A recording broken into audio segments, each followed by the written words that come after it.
അടി കൂടാനായാലും തല്ലു പിടിക്കാനായാലും ചീത്ത വിളിക്കാനായാലും ഒരേ ഒരു അനിയനാണ് എനിക്കുള്ളത്. അപ്പോൾ അവൻ അങ്ങനെ ലാൻഡ് ചെയ്തിരിക്കുകയാണ്. അലച്ചനും ഒരുപാട് ജോലി അന്വേഷിച്ചവനാണ് കേട്ടോ. അവന് ഇങ്ങനെ ഒരു ലെവലിൽ കാണുമ്പോൾ ഒരുപാട് സന്തോഷമുണ്ട്. അവൻ ഇറങ്ങി വരുന്നൊരു മൊമെന്റ് ഉണ്ടല്ലോ. എനിക്ക് എല്ലാവരും ഉണ്ട്. മാമനും മാമി നേരത്തെ വന്നായിരുന്നു കേട്ടോ. അവരും ഗൾഫിലാണ്. അപ്പോൾ നമ്മളെല്ലാവരും കൂടെ അവനെ വിളിക്കാൻ പോവാണ്. മാമനും മാമി നേരെ മാമിയുടെ വീട്ടിലോട്ടാണ്. അപ്പോൾ നമ്മളിത് എയർപോർട്ടിൽ എത്തി. അവനൊരു ഇത്തിരി നേരം നമ്മളവിടെ പോസ്റ്റാക്കി. കാര്യം എന്ന് പറയാൻ നമ്മൾ ഒന്ന് ട്രാവൽ ചെയ്ത് വരണ്ടായിരുന്നു.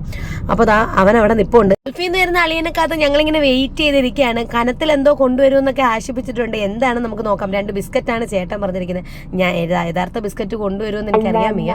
അപ്പോൾ പെട്ടിയും കൊണ്ട് അവൻ വരുന്നുണ്ട്. എനിക്കത് പെട്ടെന്ന് അവനെ കണ്ടപ്പോൾ ജോണി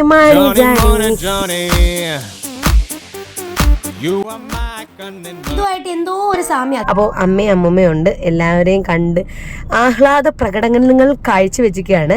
അപ്പോൾ നേരെ ഇനി വീട്ടിലോട്ട് കയറി നോക്കാൻ മറക്കണ്ട കേട്ടോ. അത് കണക്ക് തന്നെ സബ്സ്ക്രൈബും ചെയ്യണേ.